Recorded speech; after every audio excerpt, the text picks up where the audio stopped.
click, buy, deliver. With remote purchasing from the 2-time Motorcycle News Dealer of the Year, Colchester Kawasaki. Proud sponsors of Chasing the Racing. 3, 2, 1, and welcome back to Chasing the Racing, episode 102. And we're joined by Take two. Take two. Joined by the two Peters or Piggies, and one Piggy, one Peter. Peter Clifford, and return of the Piggy. We're down at Snetterton. That's about that, right? Sorry, right? We had a bit of a microphone issue before this got going, and again, Pete, like Piggy. This is going to get confusing, isn't it? We got Piggy here. Immediately reacted like a professional, straight again. And 3, 2, 1, we're live, straight at the camera, down the lens, and wave to his fans upon fans. You like my fam. Who's your one fan? Don't say your mother. She's always your fan. There's loads, isn't there? Hundreds of them, thousands. I tell you what, Pete, you've seriously got a huge mantle to step upon here. He is the most popular man on the show, 100%. 100%. I'm quite happy to just sit here and listen to the You'll soon get fed up. For those people that, because we've had Piggy on the show, but for our new listeners or viewers or whatever who aren't aware, Piggy's my mechanic and also all around nice guy. On lease to Dom as well. Yeah, on lease to Dom. Yeah. And who's kept me busy today? Definitely. Oh, we are. The clothes are out already. Yeah, they are. And Peter Clifford is currently the electronics engineer for FHO Racing, but I'm aware that there's a lot more strings to your bow, which we'll get on and. Oh dear. If you haven't listened to this show, Pete, we literally have no boundaries. Really, we're not governed by the BBC. So any stories you want to crack on. And just to start with, we're down at, just to sort of set the scene, we're down at Snetterton, which is a Thundersport meeting, and Peter's here with Peter Hickman and doing a little bit of practicing on his stocker, and also Dom's been out racing. So do you want to quickly just go through it from today? It's been a wet and miserable day. And do you want to just quickly, how have you gotten on? Oh, not very well. I think we should skip 100% past my little stories here. And I think we've got a trophy. We've got a bit of trophy hunting. There we go. But unfortunately, I do want to quickly ask you as well, because we've talked about it a lot on the podcast. The airbag suit, first explosion today. There you go. Basically, right, Pete, this is the crack. I bollocksed up, right? Totally bollocksed up. So anyway, I put it on Paul in the Super Twin class. So there's the DC lad said, there you go, Dominic, have a go with me pride and joy. Don't scratch it. Right, no problem, lads, don't you worry. So anyway, I went off from the start line, totally ballsed up my start, magnificently. So, what's the saying? A red rag to a bull situation. So there's me going hard, like my eyes glazed over, and I went, just go get back the lead. Went into the turn 2. Starting to sound like you here. Turn 2, turn 1. What is turn 2 called then? They all have different names, don't they? Go on, listen. Turn 2 to turn 3, and it's just the hairpin, and then you're going back onto the old back straight. But does it not have a every circuit has a name, doesn't it? I don't think that one actually does it? I don't think so, no. We should come up with it. We'll call it Dominic's cock up. Yeah. Them rumours coming to plague me down south there, you are. Dominic's cock up. There you go. But there's another story. You keep quiet, you. So anyway, I tipped in turn 2 thinking I'm the man. I've taken the lead back. I came over on the left-hand side with what have I done? I've become a heavy-handed whore on the throttle. Open it up, and you can't high-side Super Twins for all our listeners out there. And I just went boom. And I tell you what, that airbag suit from RST is absolutely brilliant. At first, I was a total skeptic. I'm not going to lie. At first, I'm thinking, how does this little computer in your, what's it even called? I call them speed bumps on your levers. So what is the actual original design behind them? It's just aerodynamics originally, to stop the air pressure curling around the back of your helmet. Is it not? I thought it was something to do with like bracing your neck or something, or is it is it literally aerodynamics? That was the original design on it. I think it does. It would stop you if your head went back. It would obviously that would stop your neck from going further back than it would like if that wasn't there. So I presume it must have some sort of benefit. But yeah, he's a bit of a pub pub quiz question then. When did that start getting introduced into Leveson? I could have sworn it was Barry Sheen that brought that in. No, Was that Barry Sheen had that smooth, like... After Barry, I was think it? it was well after Barry, yeah. I think Is it? probably in the early 2000s. Was it? Because all of a sudden That just was as seemed late to as that, happen, yeah. didn't it? Yeah. You know what I mean? Everyone just had these bumps on the back of the levers. And I'm pretty sure it was originally it was an aerodynamic thing that they worked out in the Behind you or something. in the like wind that. tunnels, yeah. Right. I've always wanted a drink in mine. No, when you see like the endurance Yeah, you do, races. yeah. Rich energy. He's good, isn't he? He's good. He's a right corporate sellout, this man, isn't he? I like his style. But but the endurance lads, you can get the drinks and the you pumps, can, yeah. can't you? And that. Can I just ask, when the airbag goes off, is it? I mean, it all happened so fast. Did it happen as you were going through the air? I tell you what, right? So it came round, cold left hand side of the tyre, cracked on the throttle, and it fully came round to the side. And you know when you think this is either going to come back or not, and it was a case of it didn't. Now, when the handlebars snap away from you in a high side, it was literally like my hands let go.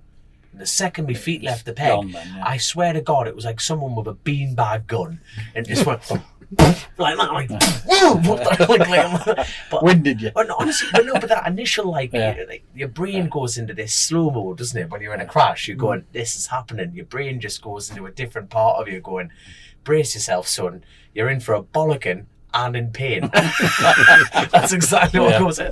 And it was literally just like this, Jesus, and it was like an immediate thing. But I tell you what, the second I hit the ground, like I landed full chest first. Right. My neck's stiff now. Like, you know what I mean? Because it was the more exertion of like, you think just trying to keep your head up.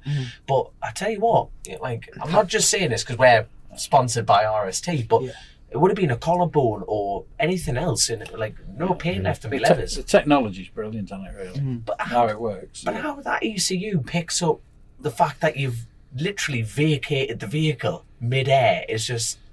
How long does it stay blown up for? By the time I got up, picked up my dummy, wiped away the tears, I was fully deflated like my wallet. Was it a full like? Do you feel when you see spacemen like all blown up like that? Is it visually? Can you see the airbags gone off? Wait, basically, I was as big as your head when you won that British Championship. You know when you can struggle to fit through doors, Chrissy. That's how big I was. I was massive, son. Massive. They always want to walk like that. Conor McGregor and a couple of carpets. There you go.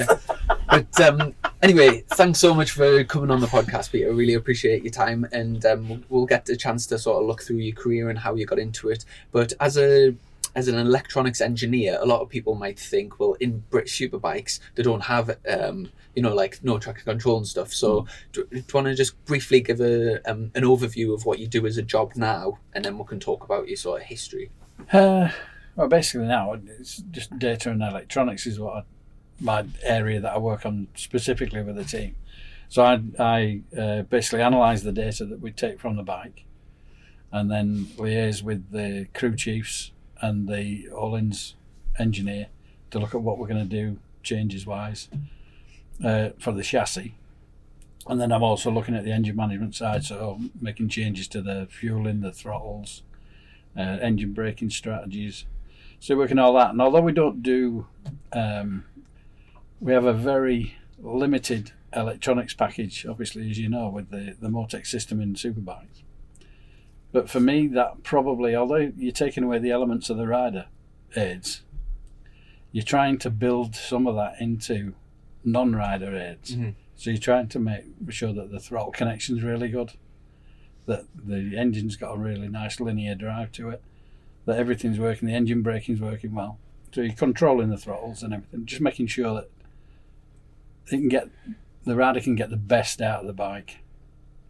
So although we do less there's less parameters that we have to work with, we probably have to be more detailed in what we actually do to be able to get the best out of the bike.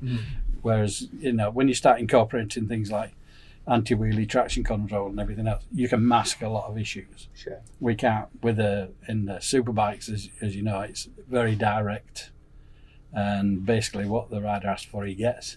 So you have to get it right. So you're just working on things, making sure that everything is as positive and easy to control as you can, because that's the biggest thing with a superbike. A lot of people say, well, it's basically a stocker with a bit of extra power.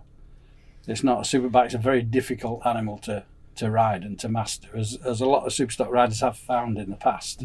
That you can be really good on a stocker, but then you jump on something that hasn't got the rider aids, and then they start to struggle a little bit, and it starts launching them, and you get people. Scott was a good advocate for it, actually, when he came back from MotoGP onto Scott British Superbike. Right, yeah.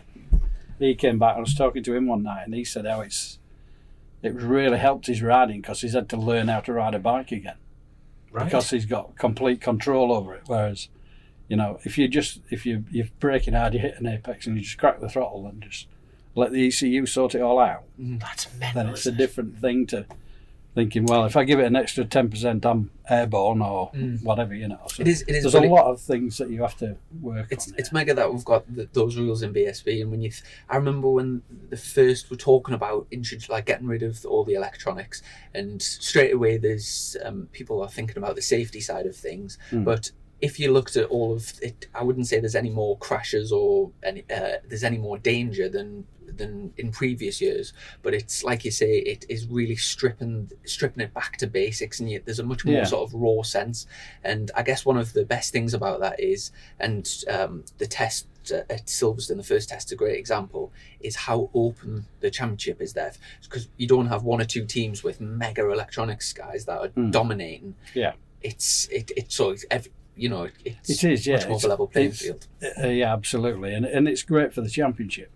Everybody has the opportunity where you're not looking at massive numbers of parameters that you're working on. You can. It helps when you're not having to get 2 or 3 engineers, and some of the stuff that we're getting, some of the electronics that we're getting back in prior to, like 2012, I think it was, when we brought in the Superbike Evo class. Prior to that, when we were looking, when you had Magneti Morelli in there and you had all the other electronics, but it was really complex stuff. You could get away with it sometimes if, like some people say that Motec can be really hard to manage. Like sometimes we have a job selling bikes to club races, if you like, or other races or other championships in Europe or wherever. They've got Motec because they think, we've got to have an engineer, we've got to have this. You don't. You can lock it up, and it works same as a normal ECU, really. It's just that at BSB you have to be on top of it to get the best out of it, and that's what you're trying to get all the time, really. Yeah. Going back to your point there, Chrissy, about the safety regard. Do you think it's any less safe, more safe having that electronics package? That was an interesting point that you made, that the sport hasn't got any safer without electronics or anything like that. If you know what I mean. Do you agree with that? Yeah, I wouldn't say it's. I don't. Safety is obviously paramount. Of course, it is. To anybody. Yeah. But you've also got to look at the cost element of it. Yes. And when you're putting together a package, an electronics package like your World Superbikes, where if you get something like Magneti Morelli and you're spending 2, 3, 4 times what we spend, then you're getting more engineers and it gets really complex and really cost heavy. So for our listeners, can you give a bit, I know this is like throwing darts in the dark, you know what I mean? You can't really put an exact figure on things, but how much would a Motec package cost to what was that other system you were talking about? Morelli's? Magneti Morelli, something like that. I've never actually come across that system in my life, never even heard of it. So what's the price difference in that then? Roughly though, Roughly, it's hard to say really, because obviously BSB, because we're a controlled ECU, and so you have to run Motec. We have to run it. Yes, there's no other option. That is the control. Yeah. So obviously there's a deal that we get there. But say if you wanted to get a build a bike with a Motec package on it, you'd be looking at probably three to 5 grand for a loom, a full for BSB, the loom and everything. Full everything, yeah. Then you'd be another couple of grand for ECU, 3 grand for the dash. Yeah. But we are talking about building a British superbike here, so that it's not. Well, a British superbike really can cost you anything from 50 to 150 grand. Right. Bloody hell. And this Depending what you're buying, if you're looking at Ducati to BMW and stuff like that, and you're buying factory engines for 25 grand a piece, then there's also big variables with things Piggy like... makes that in a week, man. I know, yeah. There's things like swinging arms, which are huge variables from your top teams too. Yeah. But I just wanted to mention that, like, I'm familiar with you visually around the paddock as being Peter Hickman's sort of data guy, right? Yeah. And because you seem to have been with Peter for a long-standing relationship. Yeah, about 4 or 5 years now. I've been with Peter. Yeah. And obviously that you also go over to the TT and do the road racing side of things. Yeah. How does that compare? Looking at your sort of just the data side of things from the short circuits to the road race. The road racing is a different animal altogether. Yeah. How do you even? There is that to it. Yeah. I'm just going to meet you down the front, and we'll have a couple of pints. We'll talk about data. Need to discuss this in the anchor. That's it. The Northwest like that going, Peter, I reckon there's a 135 in you. You reckon, Peter? Yeah, I'm telling you, there's a 135 in you. Stop being a shy bag. Get on with it. In the courthouse in Douglas. Yeah. You blend right in the courthouse. We do, don't we? Yeah, we fit right in. I tell you what, for our listeners who have never been to the courthouse, it is literally full of hair gel wangers, isn't it? So a working class, it is, isn't it? It is. You know what I mean? Everyone's like got the hair done, fake tan, tits and lips and all that stuff. You know what I mean? What are you trying to say? Mate, that's exactly what I'm saying. Spotted us out, and that's exactly what you're doing there. Like a couple of drag acts there with your heels on. So get out here, I'm working. So look at when Peter comes in from a couple of laps at the TT. Where do you even begin to sort of digest is it 37 mile? Yeah, well, we do look at it in sections, and we do analyse the data quite a lot. And for me, it's quite a frightening thing, really, because you can be, if you imagine you're out early evening sort of thing, practice session, and you go through all the data and you start looking at where you can pick a bit up or where you can find a bit more time and stuff like that. Yeah. And you're sort of thinking, well, if you just roll through here, look, you can maybe pick a bit through there and you can do a bit through that, And then at 9 o'clock you start having a beer and you're watching it on the telly and thinking, my God, shit, I told them to go through there quicker. It's just you can't equate to it really. When you actually watch, when you look at the data, it gives you. That is incredible. It quantifies things, basically. That's all we're looking at, really. We're not looking at it being a right or wrong. The data is never right or wrong, because sometimes the wrong data works. You get people that look at it and it's all about numbers, right? You have to hit this number here and you have to hit that number there, whether it's your fork position and your shock position in a particular part of the corner, everything else. Often the wrong numbers work, because it's down to the rider. So you have to listen to the rider and talk to the rider of what their feeling is, because data will never give you feeling. Mm-hmm. You never get the feeling from what is actually happening. I can look and say, no, that looks right. And they'll come in and say, no, that ain't right, So we'll look at different ways of achieving where we need to be and what we need to do. And basically the data just gives us a way of quantifying what changes we want to make. It's not a rule of law or anything like that. You have to be able to analyse it, and you have to be able to look at the data and take a picture of what the bike's actually doing. My God.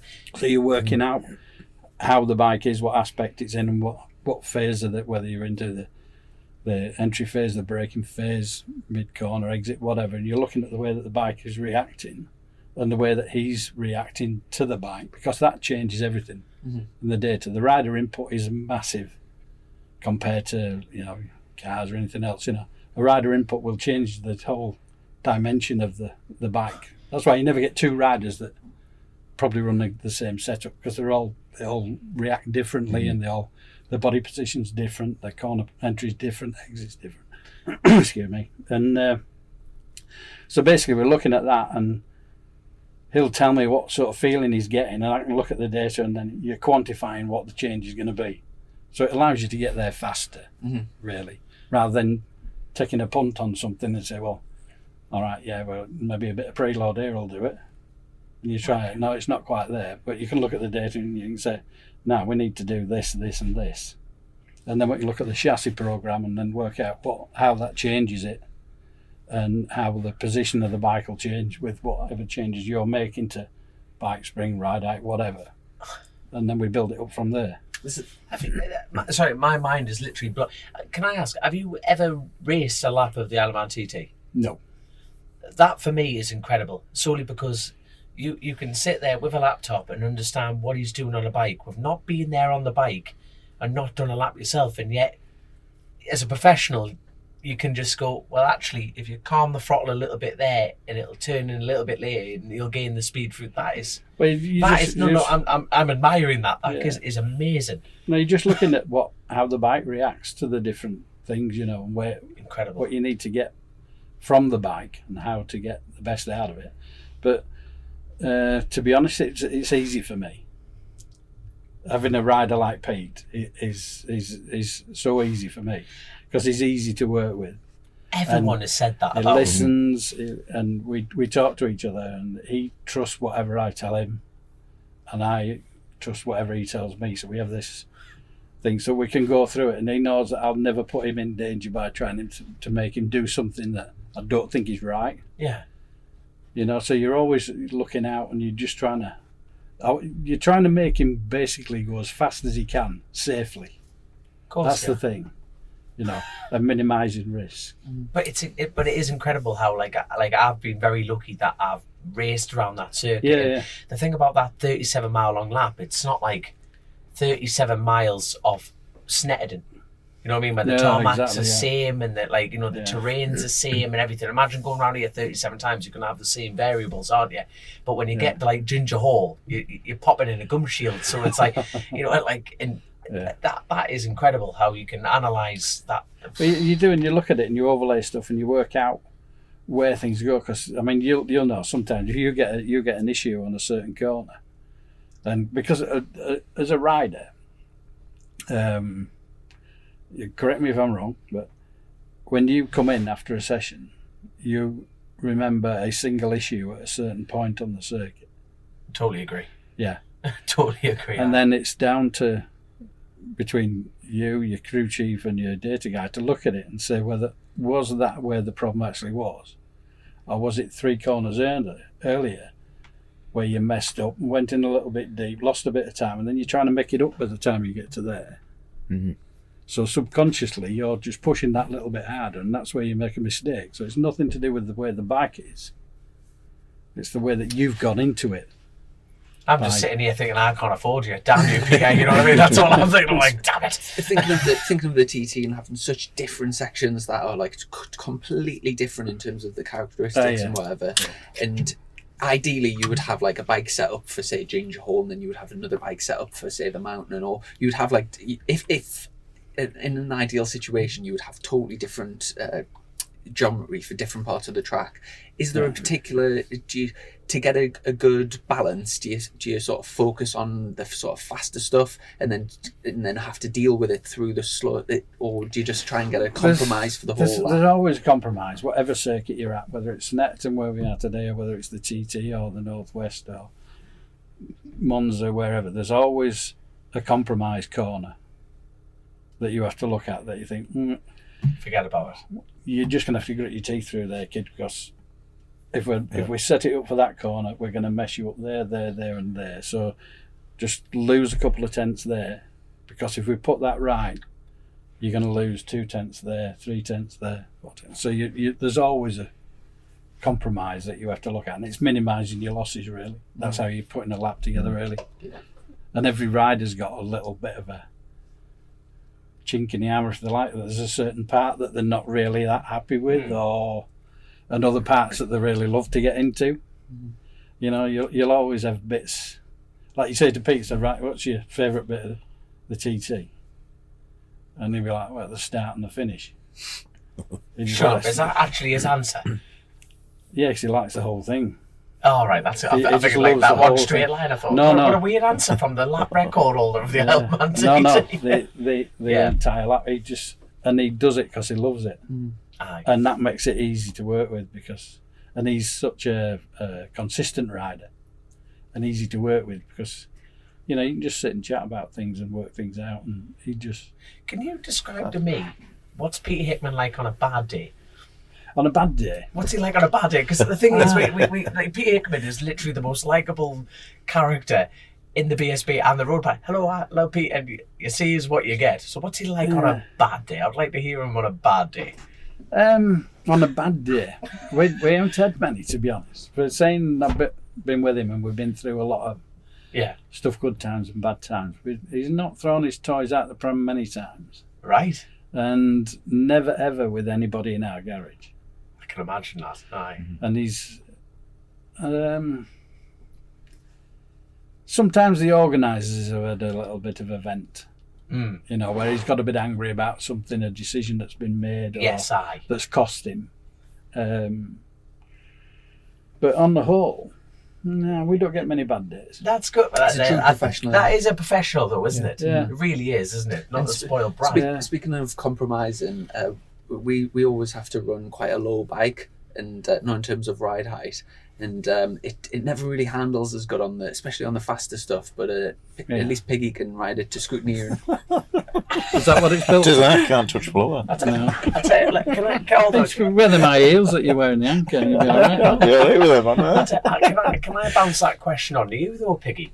What's he like on a bad day? Being his crew chief, what's he like on a bad day? We never have done. No, we haven't. Oh, shut up, man! No, Wait, no, come on, no. not even a little. No, we haven't, have we? I've never known you. I've never seen you angry.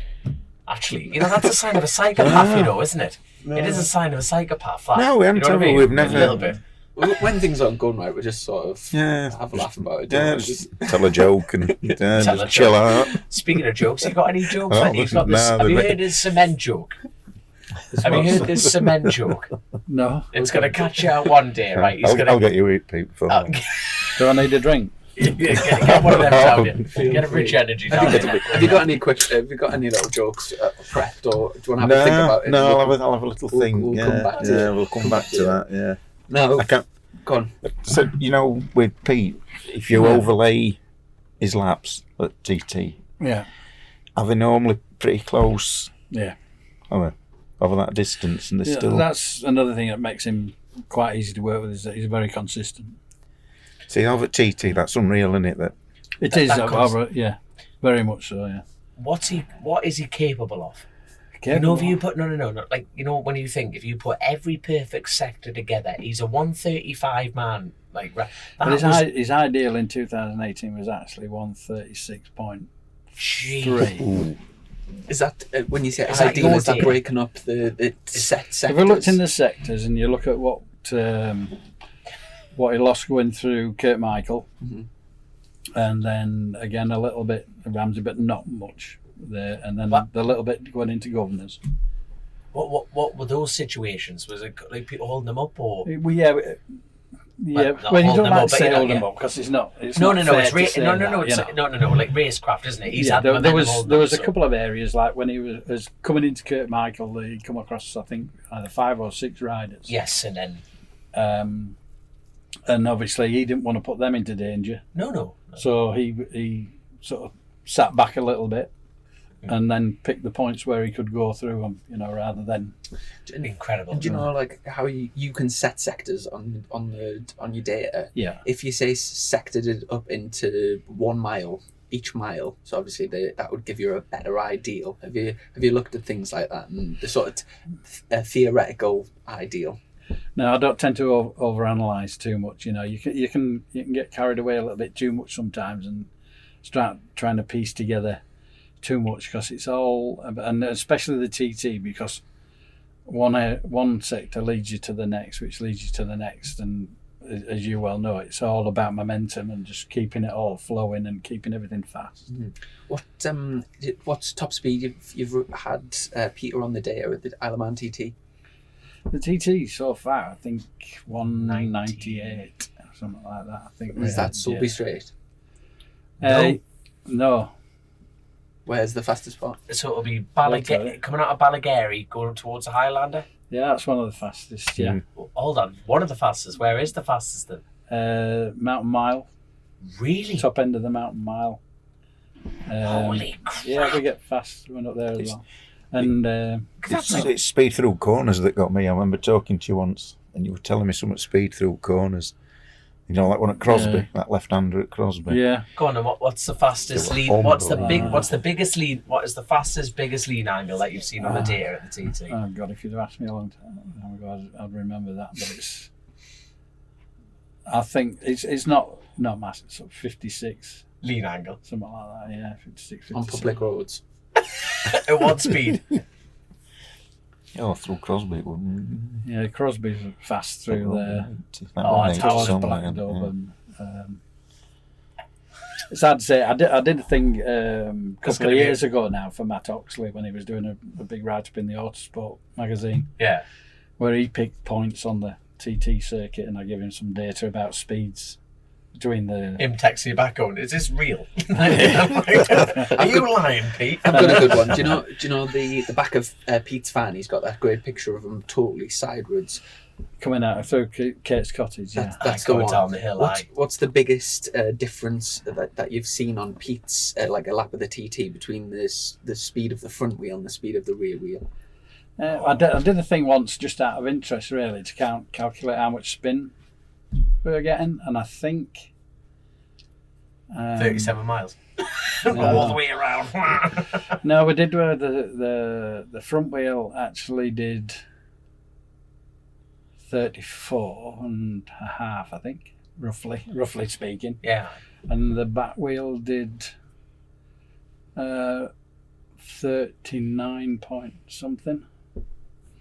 What's this for? Sorry. Difference in Just spinning. Wheel speeds. Right. So the back wheel, when you total it all up, obviously it's 37 3/4 miles, but the back wheel So that was for the whole lap. actually did. That Right. much more. And near do you know, like in a 39 mile, particular corner, like say if the front was doing 100 mile an hour and the rear was doing like 120, like that sort of like it would have a 20 mile an hour difference. Do you see that kind of increase? Yeah, if the front wheel's off the ground long enough. I suppose, yeah. It is. I suppose there we go. There we call it out. Yeah. Now, So you do get somewhere. You obviously get points. Like there's one picture that I really liked, and I think it was going towards Cullen, where he's actually and Blackdub, both the wheels He's are off. off the bloody ground, man, and you just Blackdub, yeah.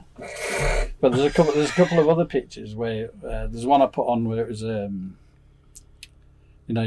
everybody puts on like the Wheelie Wednesday and stuff like that, you know, on Facebook. I did the Slideways Thursdays, I think it was. And basically, it's the front wheel's in the air and the bike's completely sideways going up there. So the back wheel's spinning, the front wheel's in the air, and he's just... that is brilliant. That unbelievable. Sorry for.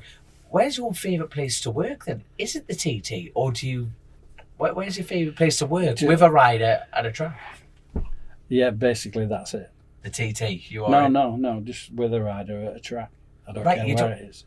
Right. I just love being at racetracks. I mean, every racetrack has a different element to it that you like, and every racetrack is a challenge. Yeah. I mean, when people say to me, well, I don't like this particular track, well, why do you like it? It's a strip of tarmac, you go as fast as you want, and what's wrong with that? What's not to like about it, It's all... But there's different things that are always a challenge to a rider and a challenge to me, if you like, to get the bike set up electronically to be able to get the best out of it. Yeah. And same with the chassis guys and everything else. We all work together, working to try and find the best way. And you just can't. I just love being at racetracks. Yeah. Even if there's nothing on, if there was nobody else here, I'd be quite happy just walking around the racetrack and just studying it and working it out, and just trying to work out the best way around it and what you can do. And so, yeah, just being at racetracks and racing is just what I've loved all my life. See, what I've been doing for years. So I think this is the perfect opportunity of like, how the hell did you become the man you are today then? What got you into bikes and the love of this sport? Well, what got me into bikes was basically me, really, just been curious. My dad had an old motorbike that he used to go to work on.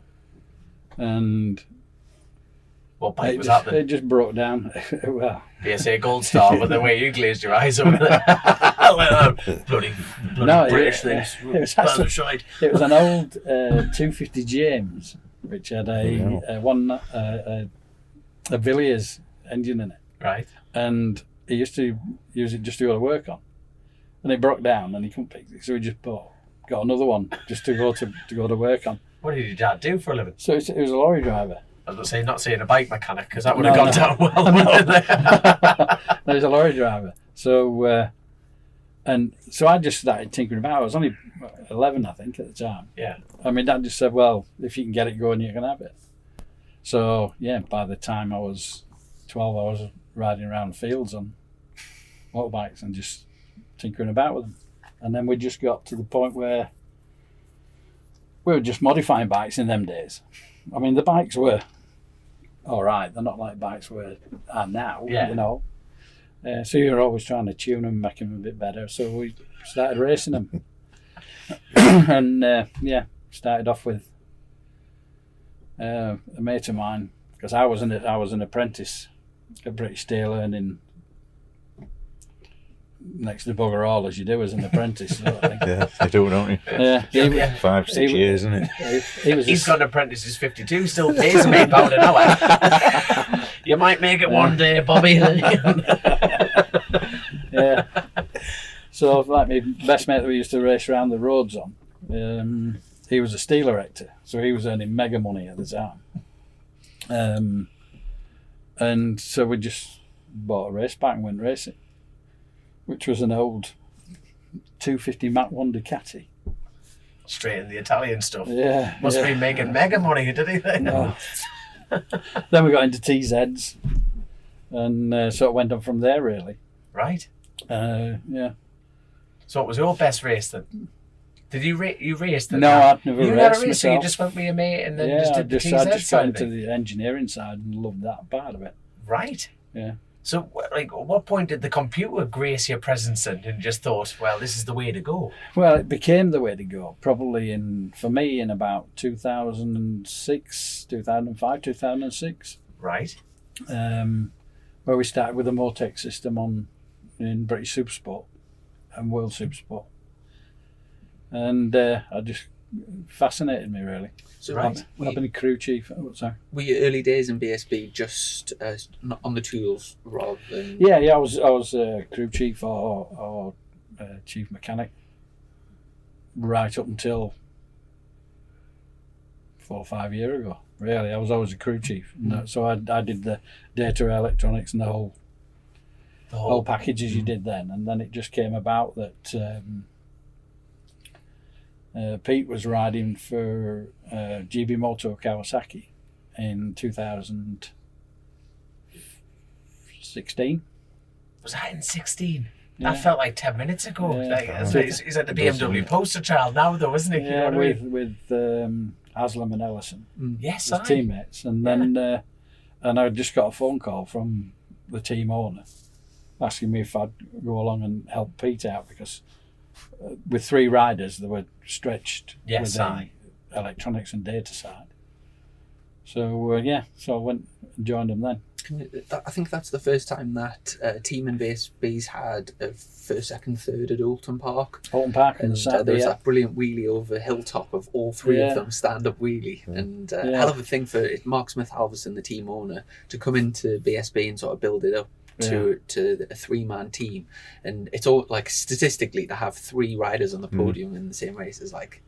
How much is it? It's been done a couple of times. It's the only time it's been done in BSB, and whether it'll ever be done again, I don't know. It's been done in, I think, Junior Superstocks. Yeah, Motor Breakers Motor did Breakers it. did it Brands twice, Hatch. didn't they? I think? They did Brands Hatch in Yeah. 2012 with Jake Dixon, James Lodge and Jimmy Rose. That's it, yeah. For round 1, and it was actually the first Superstock 600 race Jake Dixon did, and he won it in the wet, or he might have came second, and I think Jimmy won it. I can't remember which way around that was, but it's like I said, it's a hell of a for a team to get 1 person on the podium's hard enough. It is, To get the double podium Yeah. is crazy. 3's like Especially at BSB, it's so competitive in all the classes. I mean, the way that the whole championship's been laid out has lent itself, and the depth of talent in all the classes really is amazing. What was your first professional job in BSB?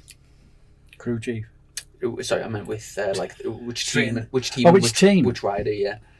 Oh god. Steel Erectors TZ 352. Yeah. That's it.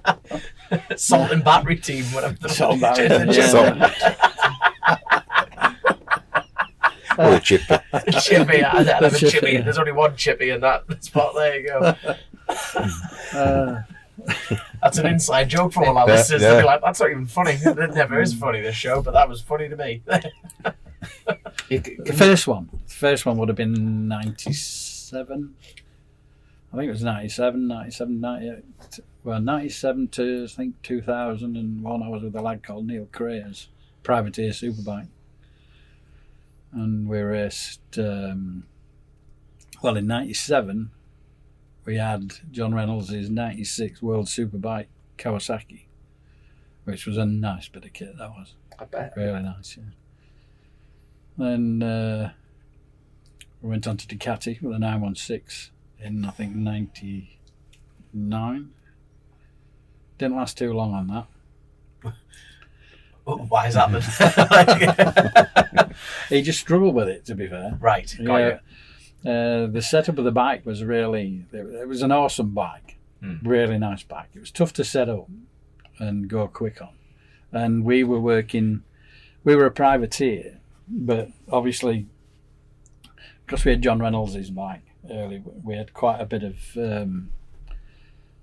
his father knew Ben Atkins really well, who was the owner of Revy Red Bull. Right. Yeah. And so when we went Ducati, we bought a Corsa Ducati, and in them days I think the engine was 25 grand for one then, back then in the late 90s, you know. And Chris Mayo was doing the engine, and he was also doing the Revy Red Bull engines. Is Chris Mayo still building engines? Is he still? He's Just dropped off the grid, really. Like, I don't... No, well, Chris has retired several times over the last 10, 12, Right, got you. 15 years, Aye. you know. Just pops his head up when he wants. Job high, fair enough. He loves clocks and he builds clocks and stuff. But he still does some engine work and tuning work for Right. some people that are Aye. involved in, yeah. But he was the top man. Yeah. Very good at his job. And but there was the thing about the 916 that we had was he could never get away from this feeling of the front end tucking. And I remember it sort of climax was at Alton Park, I think it was, and turn one at Alton Park. So I'm just going in there, and the front just wants to fold on me. So we sat in with went to see John Reynolds and said, look, he's got this issue where the front's tucking. And he said, yeah, it will. We're like, well, how do you get through it? He said, basically what you got to do is you've got to go in there, and if you feel it's going to tuck, then the next lap, go in 5 miles an hour faster, and it'll be all right. But he couldn't. He couldn't get through that barrier, because the more you pushed it, the better the chassis got, basically. But he couldn't get through that, because he thought, if I go in 5 miles, I'm just going to off be you on go. here, like, you know. So we got rid of the Ducati, and then we got the R71, which was a beautiful, beautiful bike, the Yamaha, really nice. So we ran that for a couple of years, and so that was good. So that was my first few years at BSB. Well, it wasn't known as BSB back then, I don't think. What was it called before BSB? It was run by MCRCB, which still are the governing body, if you like. Right. With it behind BSB. But there we are. Every day's a learning day. And then over the recent years, you said you've been with Hickman for like the last 4 or 5 years. What's like, say, from 2010? What sort of riders and teams have you worked with? I was with like Joe Dickinson for a good few years, from about 06 through to 9. I was with the Yamaha with Rob Mack when he was winning in 2008. And Kawasaki, I was with Kawasaki for a bit. Then we were on with the Aprilias in 2010-11. I worked with Craig Fitzpatrick when he raced, and 12, and that was like the beginning of the Evo class, where they were restricting the electronics side. Then I worked with Aprilia. Is that split off team? Split off team for a year and a half, and then I was with GB Moto when it was Honda with Luke Quigley and Tristan Palmer on the superbikes. Then what did I do after that? I was with Motor Breakers for a year and a half. Quite enjoyed that with Sean. He was a top guy, really good guy to work for. And then got with GB Moto again. Yeah, and I was with them in 16, and then 17 we moved to Smiths.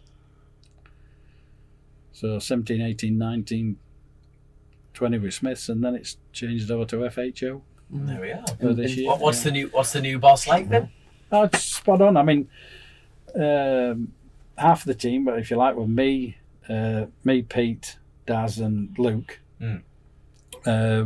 We've been with Faye for probably about the last 3 to 4 years at Macau. Of course, yes, So she sponsored us at Macau. So although we ran a Smith, we ran under her colours and Batham's colours. And yes, well, it was SMT the first time. Then we met her, and then we went under Batham's and Aspire Ho. Yes. There, so some of the best motorbikes on the grid, the black with the gold and everything. Nice, it's still my screensaver on my laptop. I don't believe it. I think this year's one's I nice. like it. I'm a big fan of the turquoise look. I think it's an outstanding looking bit of kit. Like, I must just mention as well, touching on Macau, I asked before the interview, I asked Hickey for any, sort of gossip or any topics to talk about, and he said you must ask about dancing in Macau. I've heard you've got some good moves. Are you a bit of a dab hand on the dance floor? Yeah. Be honest. Be honest. If I make it past 2 or 3 o'clock in the morning, I'm off.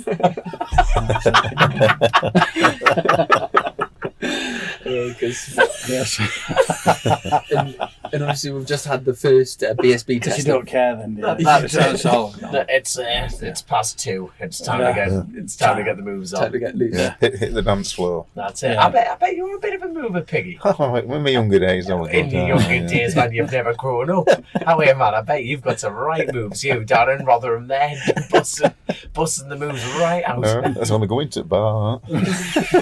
I was only doing it to get away from the bar. Can I just say, we're down in Snetterden, and I think it's over the last year, there's been a cracking fuel station just dropped straight outside the track. And it's perfect for when we're here because it's got a McDonald's, a Subway, a Greg's, and a Starbucks, which is like, it's got to be a good 4. And it's just reminded us of a funny story, I think. Total Rider Health Station, isn't it? That's it. Do you know, obviously travelling around testing and stuff, the first time that a few years ago, we pulled in from Mackie D's, and I'm there like all the time, coffees, wraps, whatever. Pulled in, and I got my usual like me latte and that, and I said, "Oh, Piggy, what you having?" And he said, "Oh, well, what can you get?" And I was like, "You've got to be joking!" Like McDonald's. He'd never had a McDonald's. Was this very recently? I thought this was like a story from years ago. 5 years ago. I was about to say, oh God, but you've been on. Don't mind me saying, you've been on air for canny while, so fair play to take up, And I still don't go now. Well, it's always been a health freak, you see. That's why. I'm an athlete. Huh? You don't get a figure like that eating McDonald's. No. Same as Subway, by the way. We went to Subway, and I think that just blew your mind. That you could actually choose all your foods. Yeah, all the stuff. It was like, yeah. What's all that? Meatballs in a sandwich? What's that? That's not right, is it? I'll tell you what, right? He hasn't had a pint since lockdown. Like he doesn't drink in the house or nothing. Oh, okay. That's a canny claim, you know what I mean? Because when lockdown hit, everyone was like drinking on the wine and having a few beers and stuff like that. He hadn't touched a drop. No. But other week, your dad with it, we're at Donington, weren't we? So not drunk since last BSB round. Yeah. When was that? When was that last round? October. October. But yeah, that was it. October. Yeah, that was Brands Hatch.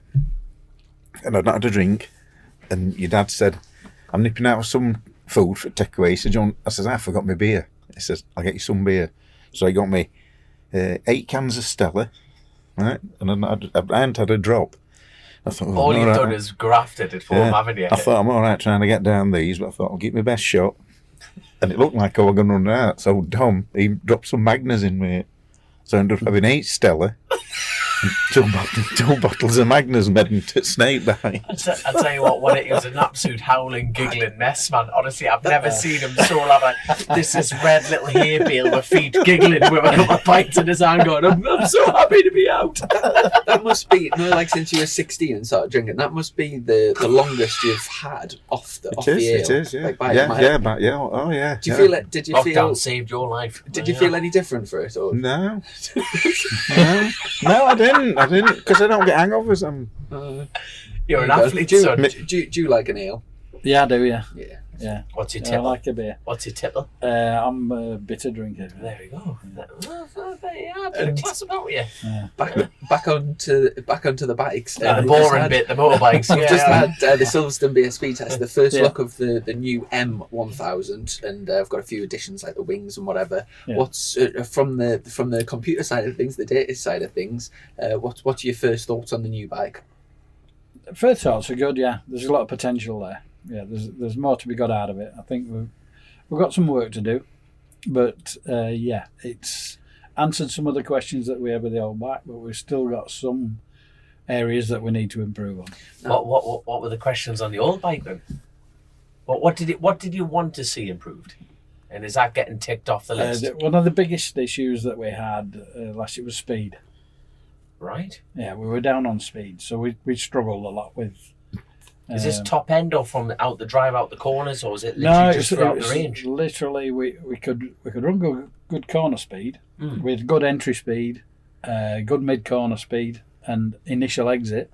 But once we got probably 30 metres off the turn, then we were just starting to lose out. It's the same in World Superbikes with it is. Yeah. Sykes. So you can put a good lap together, but once you got in traffic, if they took your corner speed away from you, you just ended up going like that with the whole race, or you just get to the next corner and somebody just block past. So you watched everybody from Sykes, us, and whatever. All of a sudden, you could be in the top 5, but then as the race went on, you could gradually progress backward. So all the BMWs were generally.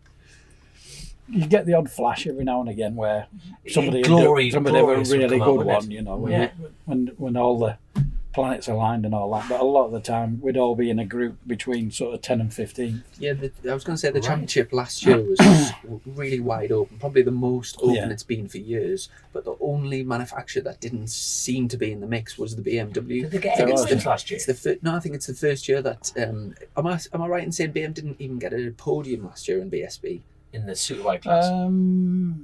Yeah, you might be right. I'm pretty sure they didn't. Yeah. Definitely didn't get a race win.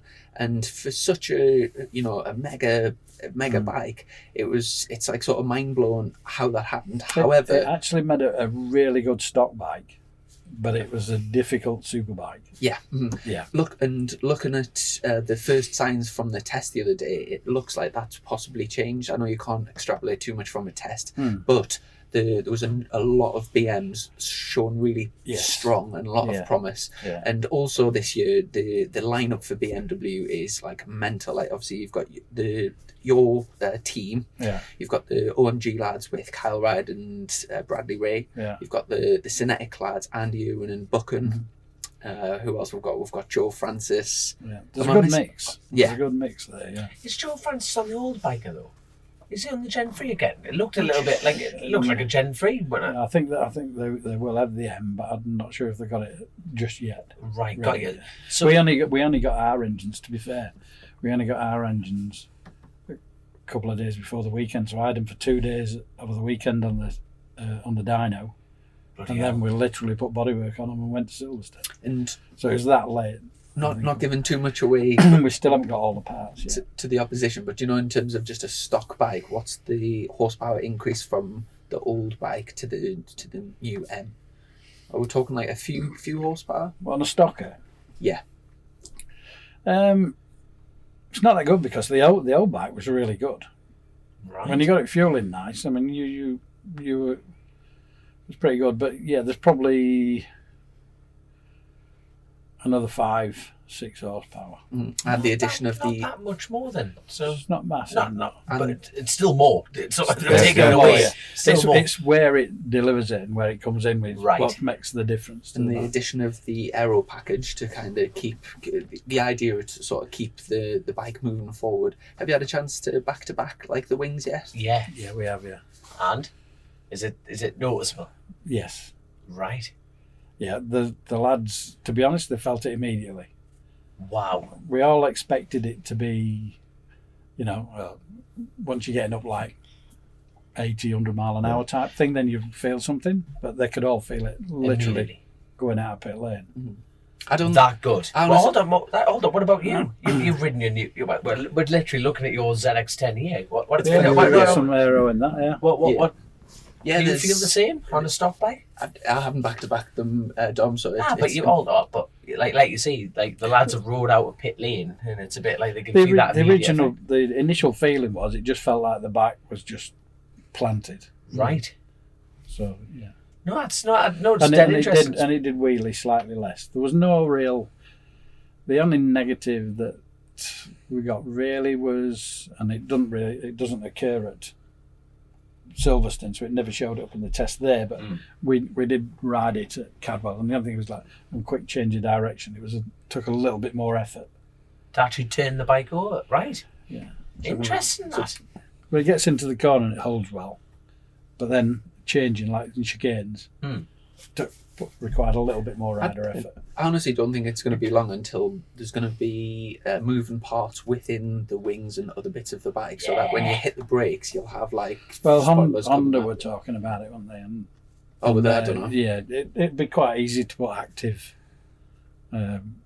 wings if you like, so you could I'm you could still vary the Like downforce and that, and But- maybe in the corners to have them. It's whether they'd allow it. Really, you'd need another driver in your ECU and everything to be able to control it. And Oh, that is cool. I've been saving up Fab Ice Lolly sticks. I've been making my own spoilers for my Yeah, bike. go You know for what I it, mean? yeah. I'm well on for it, like super glue and all that. Like, a couple of Kellogg's packets. And See, you're on it, son. I use them for my gaskets for the engine. You know, it's tight running at the top. You know. Now, looking at the championship this year, again, I think it's wide open, and in terms of like predictions and stuff, it's so difficult to see where everyone's going to fit in. Quite frankly, do you looking at the championship this year? Do you see any of the new arrivals to the championship causing a? Obviously, you've got Flores in your team, so we expect him to be really strong. Do yeah, you well, think- he's had a year here before, so we had a year 2 years ago with Honda, so he does know. He's ridden the circuits before. So. Yeah. And what's he like behind closed doors? Do you know, a bit of a drinker, is a bit of a like sacre bleu. You know, is he a bit of a party? Paddy Flores.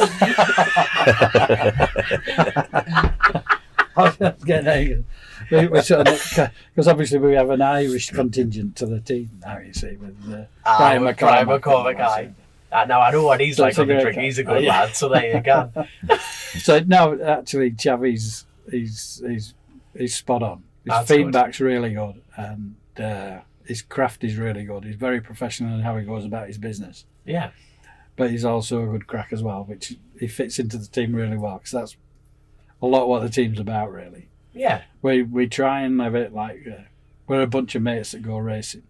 And that works, doesn't it? So, and I think that's why the riders like Pete and that feel so comfortable, because there's no egos in the team or anything like that. We're just a bunch of guys that go racing. We do the best that we can and we help each other.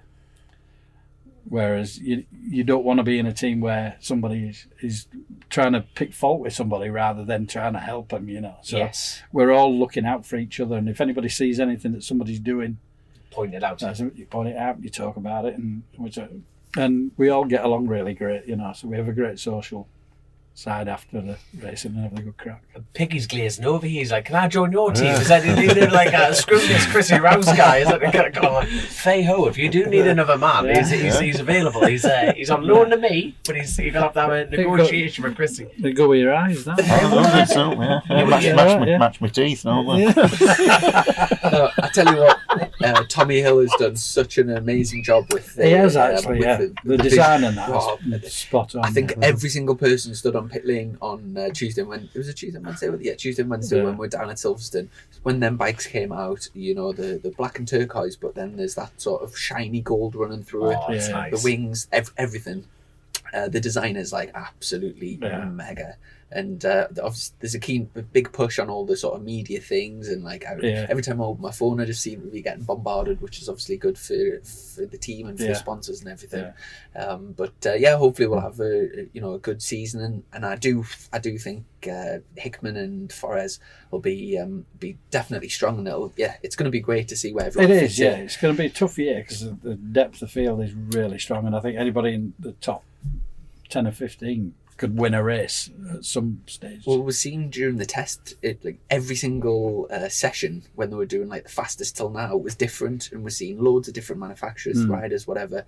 We've got quite a few new additions to the championship. There's the 2 Japanese lads that have joined Honda. Obviously, Forres is back from World Superbikes. We've got Danny Kent stepping up from Superstock 1000. Yeah. He's adapted well to that. We've got Brad Jones and Rory Skinner coming up from British Supersport. Of all the newcomers, do you see any of them sort of posing a threat to the sort of the showdown? I think you can never tell really, because some people just gel with the superbike. Some people it takes 2 or 3 years to really get into it. So occasionally you'll find that somebody coming from Supersport can gel with it. I've heard sometimes a little bit easier than somebody who's come from Superstock. Because they don't become reliant on the rider aids in Supersport. So you got ones coming from there. I mean, you've only got to look.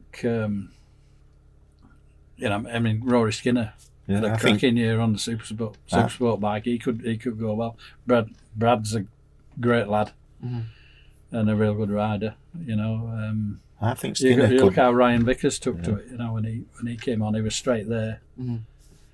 So it's any one of them can be up there really. Who's your money on, Piggy? I think Skinner could be a dark horse. Coming up for that reason. Yeah, and it's a good rider, isn't he? Yeah. Very good. Yeah, very good. Right. He seems to be like he's finding his feet at the moment. I think a lot of people just kind of expecting him to be like everyone does, isn't it? The new kid on the block. They're expecting him to be in the top 3 or nowhere kind of thing, but he's doing the right thing by going. Just take your time, learn it. That's it. Yeah. Don't hurt yourself. Just keep. Exactly. For me, Danny Kent did a great job when he was fastest up until the second day's lunchtime, I think. And although the Suzuki tends to be really strong around Silverstone, so it'll be interesting to see how that goes. Say like Oulton Park or whatever, but a very, very strong showing for his first time on the superbike. And also, I would say the other sort of standouts of the test, Kyle Ride moving to the OMG team. He was topping a lot of sessions and looking really comfortable on the bike. And obviously, Glenn Irwin on the Honda broke the outright lap record for the Cirque 2-wheel lap record, and it was a cold, sort of miserable day as well. So you've got to take your hat off for that. And Buchan was looking good. Andy Irwin was looking good. I always tell you who's Mr. Consistent at the beginning of the year, every year. Jason O'Halloran. Isn't it? You can just set you can set your watch by it. Opening tests, Jason O'Halloran, doesn't he? He comes out the block every winter and goes. He's the boy to beat at the beginning of the season. For me, I know it's easy to say Josh Brooks or if you ask people the favourites, but for me, I would I'm not a betting man, but if I was betting on the championship, I don't think you could put a lot past Jason O'Halloran. The way he came on the second half of last year is unbelievably consistent and fast, and the way he's testing and everything, I think he's going to be a force to be reckoned with this year. McCann seemed to have that consistency within the team.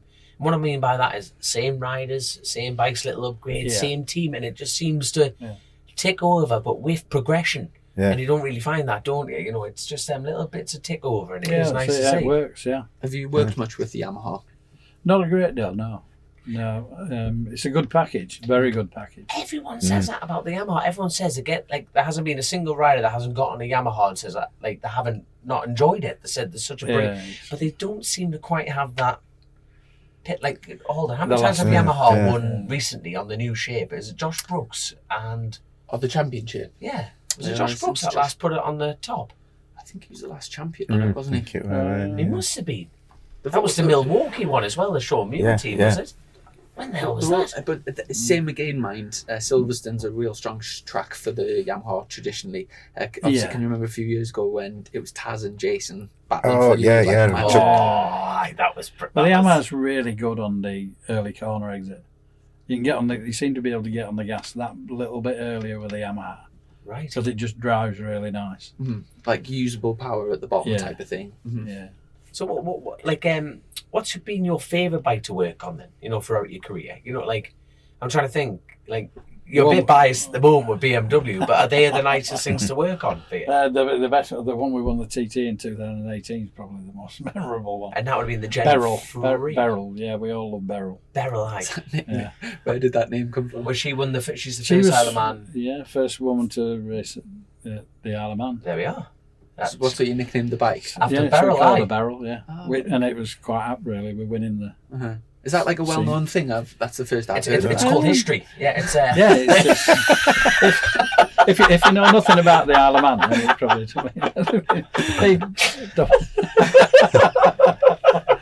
He's a maths teacher, not a history teacher. Sorry, I forgot about that.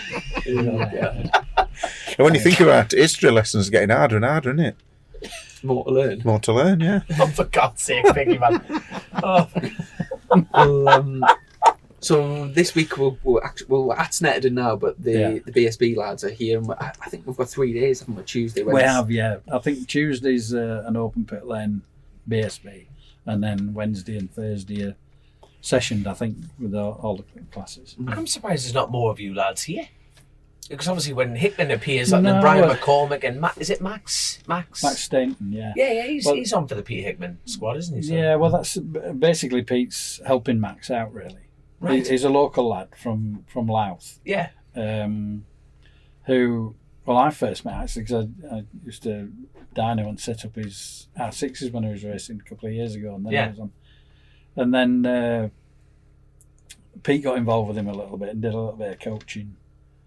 And then decided that within the PHR performance, because Pete started up a business doing race bike preparation and engine tuning. Yes, and we're just building a purpose-built premises at the minute, which is going to be basically an engine tuning business with bike building, the dyno centre.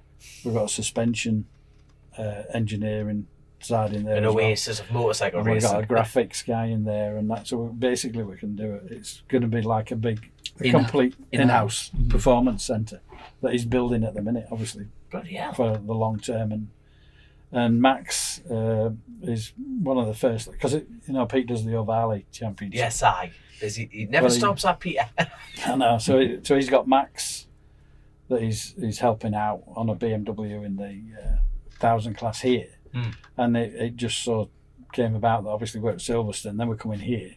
The Thundersport meeting was here, so he's like, well, we'll come and put on a little bit of a presentation, if you like, for his business, and with Brian being over from Ireland as well, and not been able to travel backwards and forwards, so we'll enter you as well, and we'll just do a bit of extra riding, really. And because are you involved with Pete's setup and that? Because you've got your own setting up. No, I'll be moving my dyno centre over into his. Right.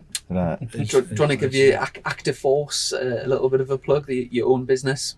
Like what sort of services and products? That's a busy man right there. It's like, I don't really want to actually. The diary's booked up until 2032, Chrissy. I don't really.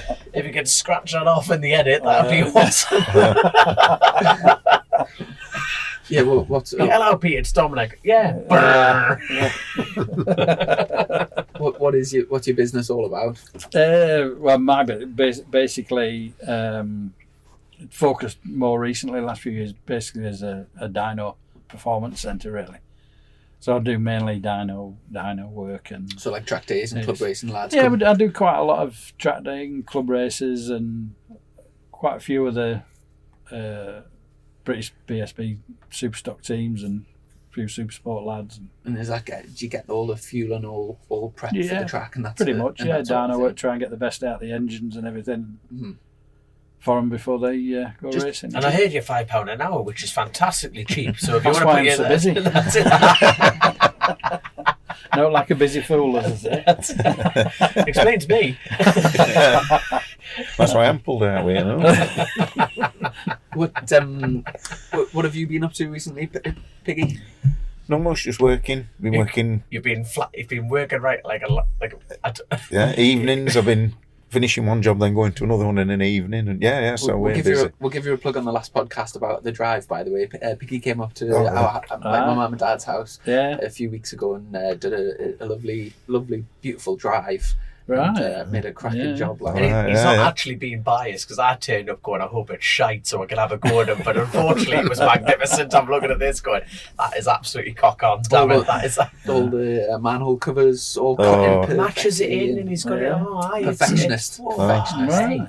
Yeah, you Top know, man. inlaid manhole covers that you book Yeah, yeah. into. Yeah. You may as well do them right, aren't you, if you're going to do them? That's if any job you're going to do it, you might as well do it right. I'll tell you what though, he's literally like he's a perfectionist at everything. He's the only mechanic I know who's got his own personal sponsor. He's sponsored by Needham Motorcycles. You know what I mean? How many mechanics do you know have their own product placement in place? Fair Think enough. about it. That's tramping on, isn't That's- it? You're like, you can't afford me, Chrissy. I'm not wearing your tops. I'm wearing my own. Have you had time to think Oh, of no, a word from our sponsors. Oh, got Yeah. any one-liners or anything? No, I tell you, I've got a true. This is a true story. This Oh, is this going is. back. I don't know if this is a joke or what. No, it's true. And it's going back some years. It's when there used to be a pub in Strand in Douglas called Casey's. Can you remember it? On left, going down to the post office now, I think. Right. And my mate Dave, he'd got a whoopee cushion. You know, one of them. So, and he used to put it under his arm, under his coat, and he used to make out like he'd farted, you see. So we were in Casey's, and there were a few lasses about that Debbie Ashby. She ended up having a pub in Isle of Man. Right? You know, Debbie? She was page 3 model. Anyway, he stood at the back of her, and he let You're in this. good company then. Oh, aye, yeah. Anyway, he let this fart out with his cushion. So she looked round, she was like, a bit disgusted as to him. So we'd had a few beers as well. So we were coming out at the pub as it was shutting. And he went into one at Chinese. So I went in.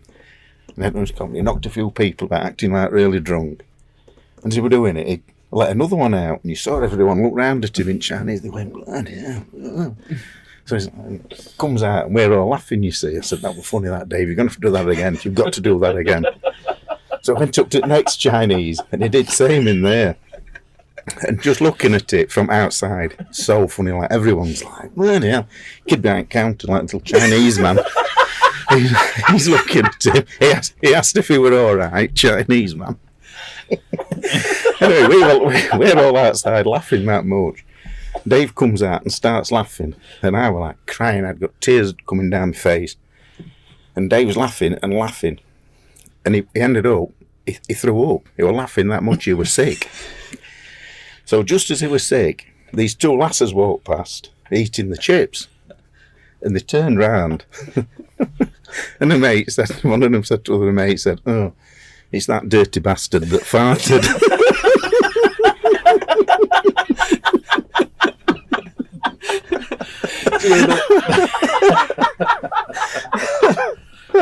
And that's true.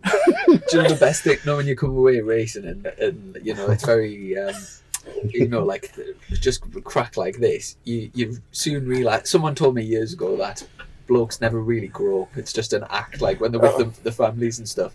When you get away racing with the lads, it's like you do realise that. It's not what it's cracked up to be. But yeah, We went to My eight. missus is still praying for the day that I will, but you grow it's up. not going to happen now. My mother gave up on that 40 years ago, not me growing up. So. Yeah. My mother used to say to me, "Why don't you grow up, stupid?" And I don't think I've disappointed her. No, Have I? you've done a good. Oh, you have. She said. Yeah. Oh God. So Four stupid blokes in a trailer. we've got you're out racing tomorrow, aren't you? On the I wouldn't have called it that, but it's no. on the DC, you're on the big bike and the twin. Yeah. So the plan is to stay on it this time. So it's Yeah. it was not graceful. So yet again, thank you to RST and God love you, Piggy, and all the lads. I'll tell you what, all seriousness. So like, it's the first time I've ridden for a team. Like, and they're just saying that. No, the accountants have been the exact same, and it's like they just want you to get on and go as fast as you can. And and when someone says that to you, it's just it's like a breath of fresh air. Like when we've all started off at that privateer section, and we think if you crash, you can't afford it, you can't keep going. There's always that bit of edge, but being able to hang around with an amazing bunch of people, it's never just the people who just own the bikes, it's the whole atmosphere, what we've been discussing, and that whole atmosphere of people going, just go out and go as fast as you can. And I'm very, very lucky that I've got the DC lads, the counting teams, and that. No, very, very, very lucky. Like A couple of great bunches of people. Oh, really are. You just, like you say, once the tools get put away, the bikes are parked up, you get a couple of beers and you're having the crack, and that's what it's about. That's it, yeah. And what's refreshing after hearing your atmosphere, describing the atmosphere in the FHO camp, is how that is still there to be, without kissing your arse, it's at the highest level. And it's nice to hear that atmosphere is still ongoing at that level. It needs to be, really. Yeah. Because not all teams have got it, have they? They haven't, don't. no. But you've always got. I always think a happy rider's a fast rider. Yeah. So if he's happy and he's confident and he's happy with the people around him and the way that everybody's working, then you feel confident. And 80% of racing's in the head. That is a very good. That old happy rider, fast rider. It sounds a bit cliche, but it is so. It is so true. You get in the right mindset, you can do anything you want. Mm-hmm. So you just got to go for it. Just a few sort of quick fire questions. If you could have any bike that you've say worked on up on the mantelpiece, which bike would it be? Not that Ducati. While he's answered, think of one. That would probably been in the fireplace.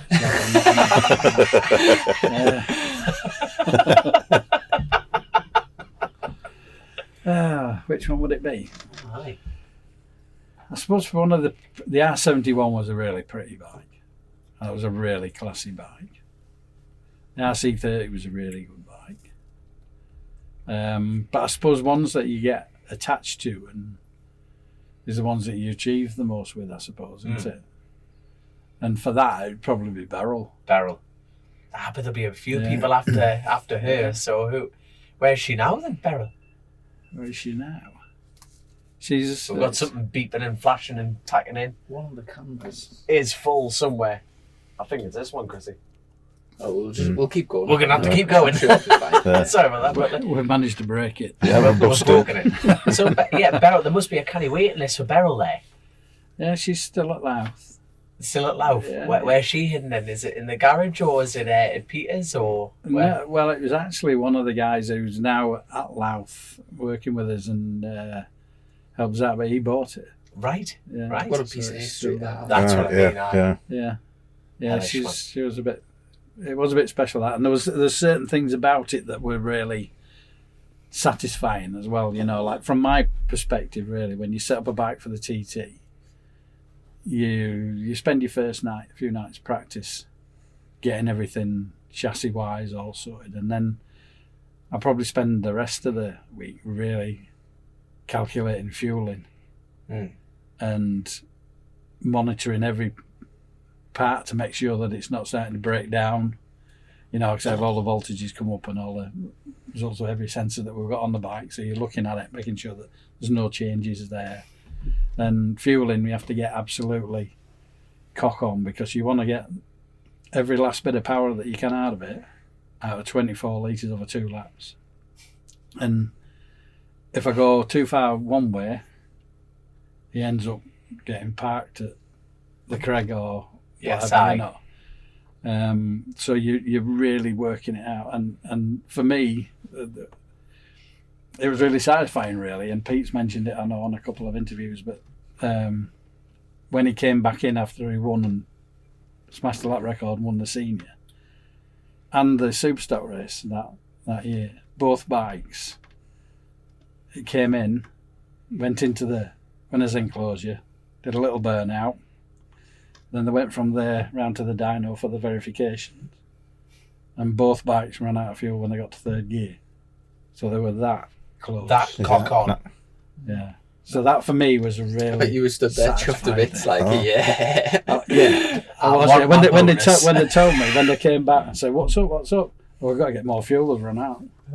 You know, so they had to get another 5 litres fuel. So that was spot on for me. But like a lot of people say, well, if it had cocked up, he wouldn't have been best person on there. No, I'd have been hiding down the seafront somewhere.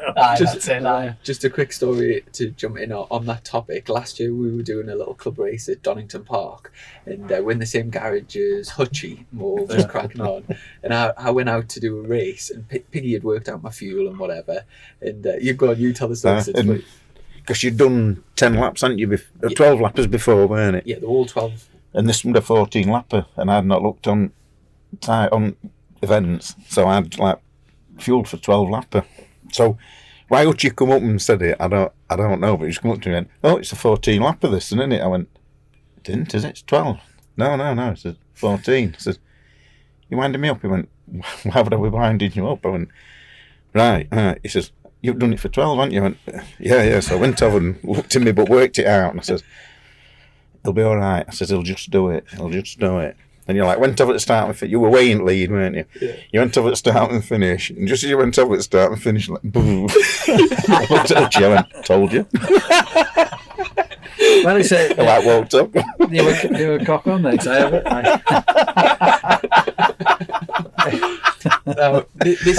was one of the things that Colin Chapman said. You know, he used to own Lotus cars. Oh. That the ideal Formula 1 car falls to pieces as it crosses the finish line. Yeah. Okay. You know, I wanted to work with us. I'm not sure if I do. I'm going over the senior one, boom, like that. Well, he's a man of his word.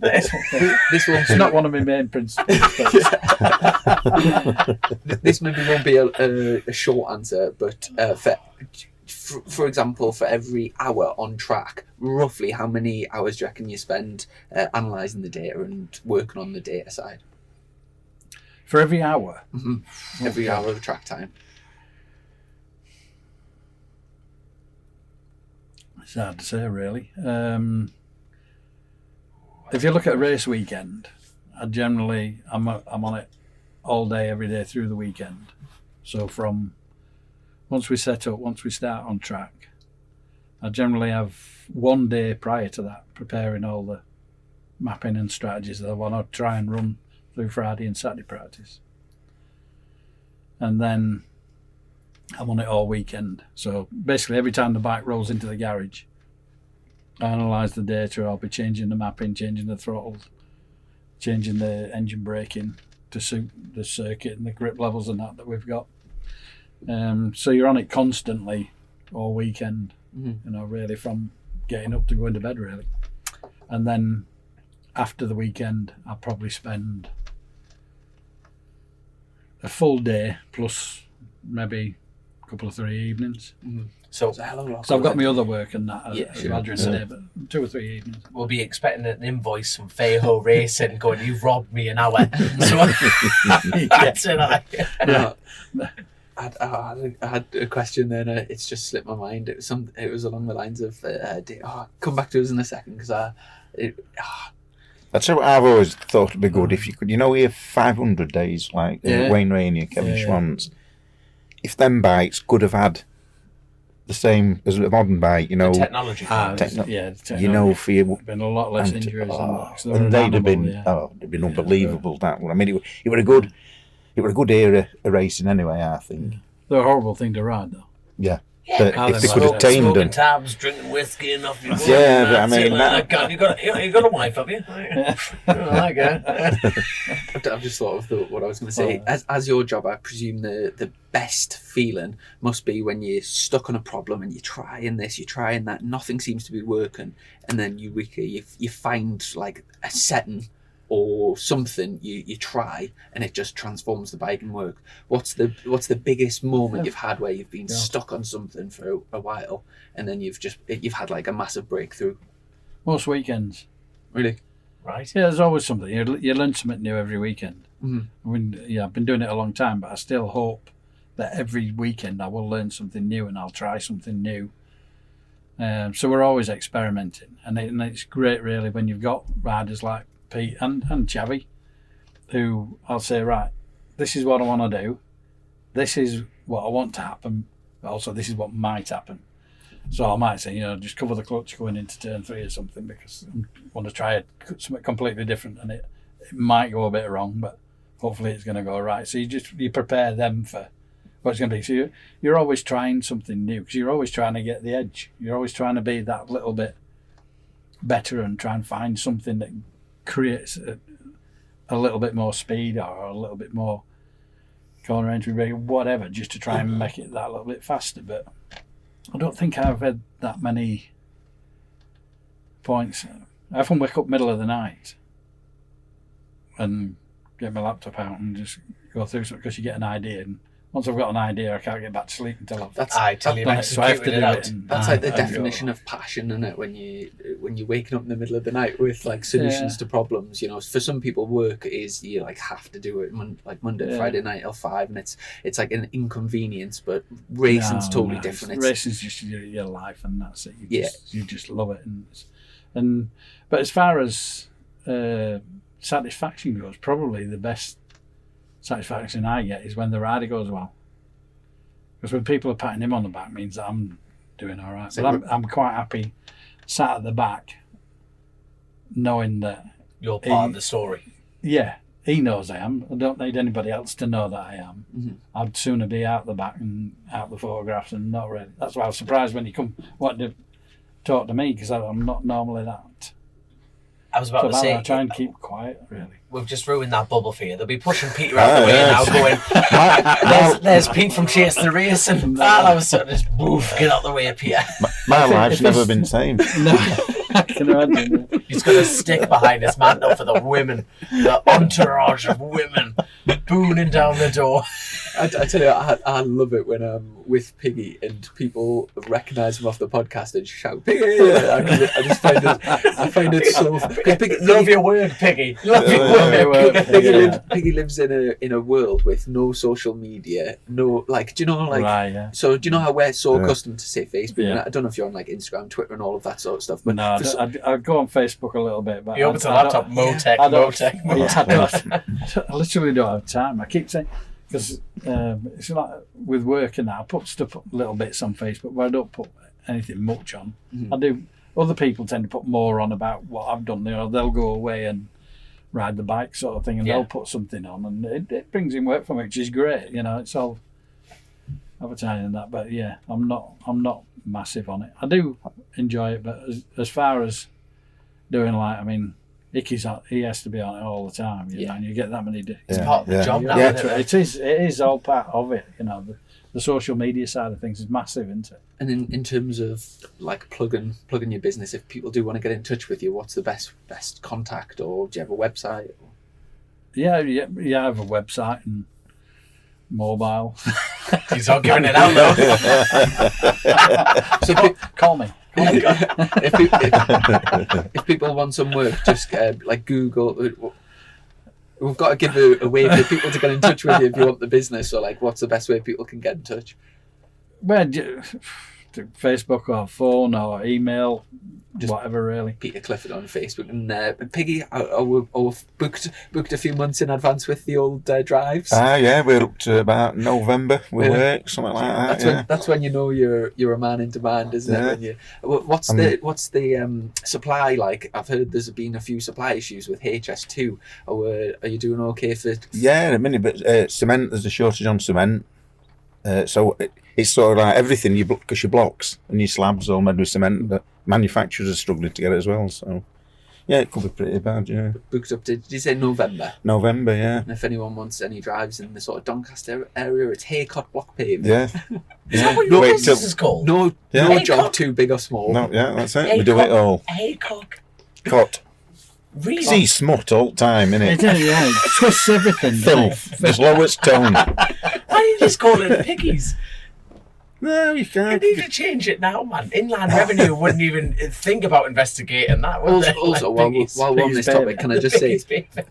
sometimes when I first introduce you to people, people are a bit hesitant to call you Piggy themselves because they sort of see it as maybe like a bit disrespectful. Yeah. But can we just clarify to the fans out there that it's Piggy? Yeah, Piggy, yeah. Not in front of your mum, but No, my mother don't like it, but that's the only one, yeah.